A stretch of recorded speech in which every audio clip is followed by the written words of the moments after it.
সাগরে বিচার চাই। যারা হাসামণিকে দর্শন করেছে আপনাদের কাছে সবার কাছে বিচার চাই।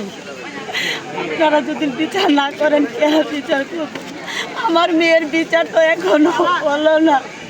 পৃথিবীতে তো আমার একটাই সন্তান ছিল, আর তো সন্তান নাই। আমার তো আর কেউ মা রাখবো না। আমি আপনার কাছে সবার কাছে বিচার চাই।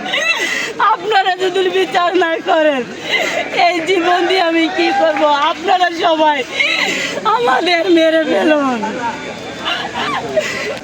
আমি নামে স্বপন আর কিছু ছেলে সহ মিলে হাসামণি বাবার গলায় আমদাহ করা হয়েছিল। তাকে হুমকি দিয়েছে, তুই তুলি কেস না তুলে নে, আসামণির বাবা তুলি কেস না তুলে নে, তাকে খুন করবো। আসামণি মাকে আমার বিয়ে 3 বছর হয়ে গেল, এখনো ওই খুনি ভাই হয়েছে।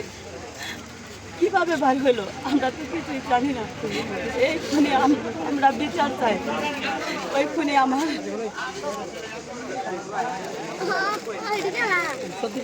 আমি 24 ঘন্টার ভিতরে বিচার চাই।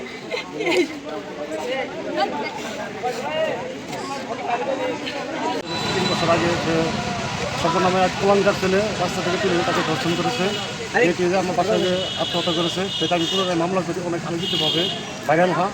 তাকে গ্রেফতার করে তিনি গ্রেফতারের পরে সে হাজতে থাকার পর তার কোনো প্রক্রিয়াতে কোনো বিচার হয় নাই। সে থেকে 6 মাসের একটা গাড়ি নিয়ে আসছে। আসার পরে আমাকে আমার পরিবারকে বা আমার ওয়াইফকে সে বলে যে নির্যাতন কর্ম আমাকে ওই গত 13 মার্চেও তাদের বাসার সামনে আমি একটা অটো নিয়ে বাড়ি নিতে যাচ্ছিলাম। আসার পথে কিছু গুন্ডা আমদাও নিয়ে আমাকে অনেক লুটপাট অনেক কিছু করেছে।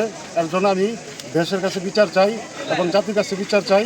যদি রাষ্ট্রের কাছে বিচার না পাই তাহলে আমি কোথায় যাবো? অর্থে ওদের ওই কুলাঙ্গার সে আমাদেরকে গুম করে ফেলুন, তার সাথে অনেক ভালো আছে। এটি আমার কথা। সর্বোচ্চ 48 জনের ভিতরে ওই কুলাঙ্গার আমি বিচার চাই, এই আমার কথা।